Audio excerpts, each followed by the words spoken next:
Le livre de Job, chapitre 11.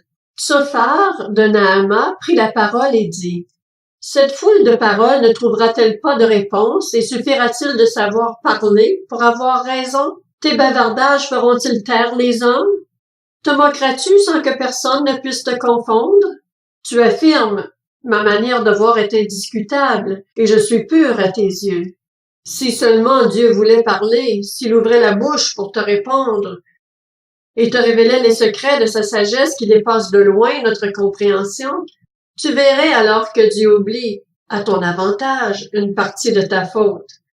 Prétends-tu pénétrer les profondeurs de la pensée de Dieu? Prétends-tu découvrir ce qui touche à la perfection du Tout-Puissant? Elle est aussi haute que le ciel. Comment t'y prendras-tu? Elle est plus profonde que le séjour des morts.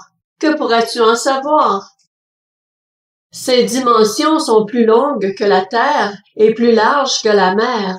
S'il passe, s'il emprisonne, s'il convoque à son tribunal, qui s'y opposera? En effet, il discerne les hommes faux. Il voit l'injustice sans même y prêter attention.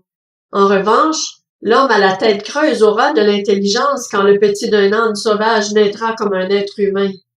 Quant à toi, si tu changes d'attitude, si tu tends tes mains vers Dieu, si tu éloignes l'injustice de ta façon de faire, si tu ne laisses pas le crime habiter sous tes tentes, alors tu pourras lever un front dépourvu de taches, tu seras ferme et sans peur.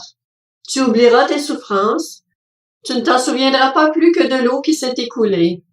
Ton existence aura plus d'éclat que le soleil en plein midi. Tes ténèbres seront pareilles à la lumière du matin. Tu reprendras confiance parce qu'il y aura de l'espoir. Tu regarderas autour de toi et tu te coucheras en sécurité. Tu t'allongeras sans personne pour t'inquiéter et beaucoup rechercheront ta faveur. En revanche, les yeux des méchants s'épuiseront à chercher sans succès un refuge. Pouvoir rendre l'âme, voilà quelle est leur espérance.